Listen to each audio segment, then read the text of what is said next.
শিমুলতলির জঙ্গলে একটি আম গাছের নিচে ঝোপের আড়ালে লাল ডাইনোসর একটি ডিম পেড়েছিল। ডিমটি ছিল মস্ত বড়।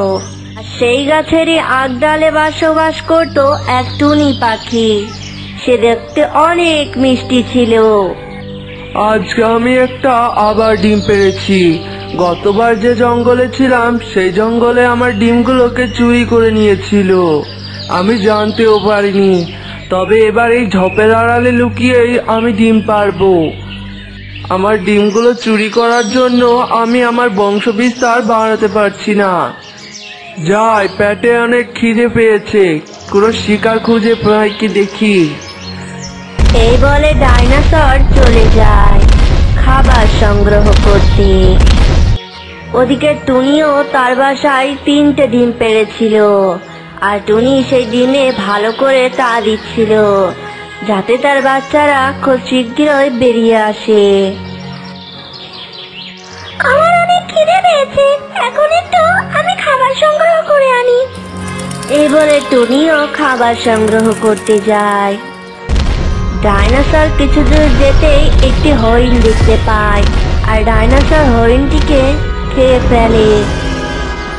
আজকের মতন আমার পেটটা ভরলো, তবে আমাকে আরো শিকার কিছু সংগ্রহ করে রাখতে হবে যাতে আমার ডিমটা ছেড়ে আমাকে এখানে না আসতে হয়, নইলে আমার ডিমে আবারও কেউ আক্রমণ করবে।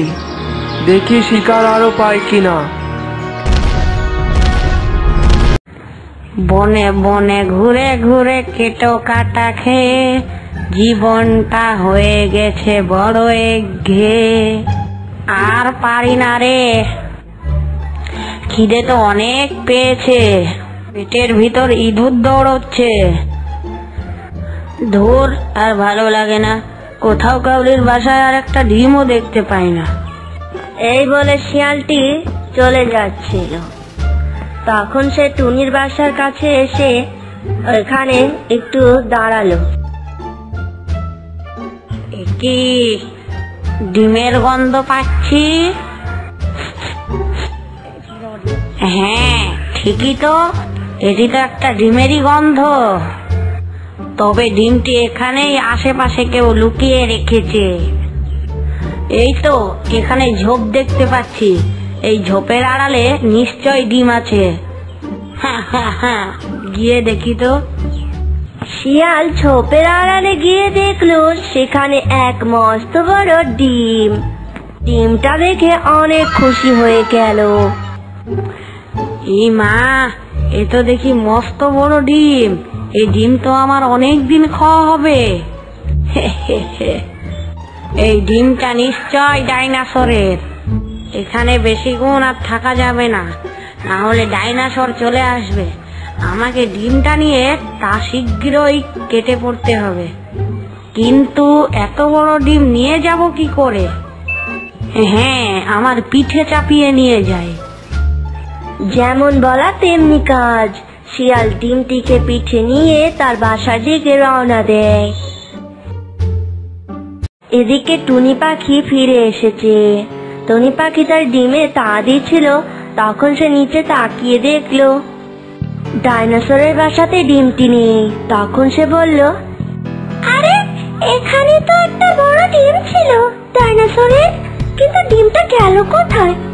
তাহলে কি ও থেকে বাচ্চা বেরিয়েছে, দিয়ে ডাইনোসর নিয়ে গেছে বাচ্চাটিকে? তাই হবে মনে হয়। আমারও বাচ্চা কবে বেরোবে সে আশাতেই আমি বসে আছি। এদিকে ডাইনোসর শিকার করে বাসায় ফিরে এলো। ডাইনোসর ঝোপের আড়ালে গিয়ে দেখলো তার এখানে তার ডিমটা আর নেই। তখন সে অনেক জোরে গর্জন করতে লাগলো, আরে আমার ডিমটা কে নিয়ে গেল?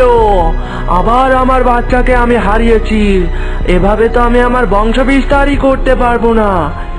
এ কি, এখানে তো টুনির বাসা আছে, আমার নজরে তো একবারও পড়েনি। তাহলে কি এই টুনি আমার ডিমটাকে সরিয়ে ফেলেছে? এই টুনি, এই তুই আমার ডিমটাকে কি করেছিস বল? আরে ডাইনোসর মামা, আমি তো কিছুই জানি না। আমি খাবার সংগ্রহ করে ফিরে এসে দেখলাম তোমার বাসায় ডিমটি নেই। আমি ভেবেছি তোমার হয়তো ছানা বেরিয়েছে আর তুমি সেই ছানাকে নিয়ে জঙ্গলে ঘুরতে গিয়েছো। এসব কি আজে বাজে বলছিস তুই? তুই জানিস না? না ডাইনোসর মামা, আমি কিছুই জানি না।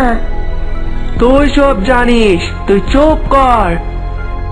এই বলে ডাইনোসর রেগে গিয়ে টুনির গাছটিকে নড়াতে থাকে, আর নড়াতে নড়াতে এক পর্যায়ে টুনির বাসাটি নিচে পড়ে যায়, 3টে ডিম সহ। ডাইনোসর মামা, আমার ডিমগুলোকে তুমি কিছু বলো না। আমি সত্যিই জানিনি তোমার ডিমটা কি হয়েছে। এসব ন্যাকা কান্না ছাড় টুনি। তুই আমার ডিমটাকে কোথায় নিয়ে রেখে এসেছিস সেখান থেকে শিগগিরই নিয়ে আয়, নইলে আমি তোর ডিমও আস্ত রাখবো না। আমি তো সত্যিই জানি না। এই বলে টুনি পাখি বনের মধ্যে কান্না করতে করতে যেতে থাকে। গভীর জঙ্গলের ভিতরে একটি পুকুরে বাস করত একটি পাতিহাঁস। পাতিহাঁসের 2টি মিষ্টি ছানা ছিল। তাদের নাম ছিল সোনা আর মোনা। তাদের মধ্যে সোনা একটু বদমেজাজের ছিল। ওই জঙ্গলে একটি লোভী শিয়াল থাকত। লোভী শিয়াল একদিন ওই পুকুর ধার দিয়ে যাচ্ছিল। তখন লোভী শিয়াল বলে, কতদিন হলো কোনো খাবার পাইনি, খিদের জন্য প্রাণটা বেরিয়ে যাচ্ছে। এই বলতে বলতে শিয়াল চলে যাচ্ছিল। ঠিক তখন সোনা মোনাকে বলে, আরে মোনা, মনে হচ্ছে শিয়াল মামা কোথায় যেন যাচ্ছে। ওরে হ্যাঁ রে বোন। সোনা বলল, আরে ও শিয়াল মামা, শিয়াল মামা কোথায় যাচ্ছ গো? কোনো খাবার পাওনি নাকি? হ্যাঁ রে ভাগ্নে, কাল থেকে কোনো শিকার পাইনি। খিদের জন্য আমার পেটটায় ইঁদুর দৌড়াচ্ছে। এসব শুনে সোনা বলল, আরে পাজি শিয়াল, তুই এভাবে খিদের যন্ত্রণা সহ্য কর। আরে বোন চুপ কর। তুই চুপ, আমি যা বলছি একদম ঠিক বলছি। এসব শুনে শিয়াল মনে মনে বলে, আরে এ তো দেখছি একটা মাথা মোটা ছানা, একে শিকার করা অনেক সহজ। এই বলে শিয়াল বলল, দেখ সোনা, আমার তো মনে হচ্ছে তুই একটা ভীতু। কেন তোমার এমন মনে হচ্ছে কেন?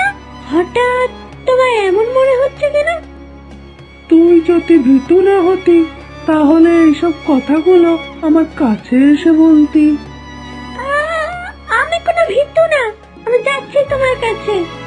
আরে বোন, আমাদের কাছে আর ঢাকাচ্ছে, তুই যাস না। কিন্তু সোনা ছানা মোনা ছানার কোনো কথাই শুনে না, শিয়ালের দিকে রওনা দেয়। নিজের অহংকার বজায় রেখে লোভী শিয়ালের দিকে চলে যায়। তখনই ছানাটিকে শিয়াল মুখে নিয়ে চলে যায়, আর এদিকে মোনা অনেক কান্নাকাটি করতে থাকে।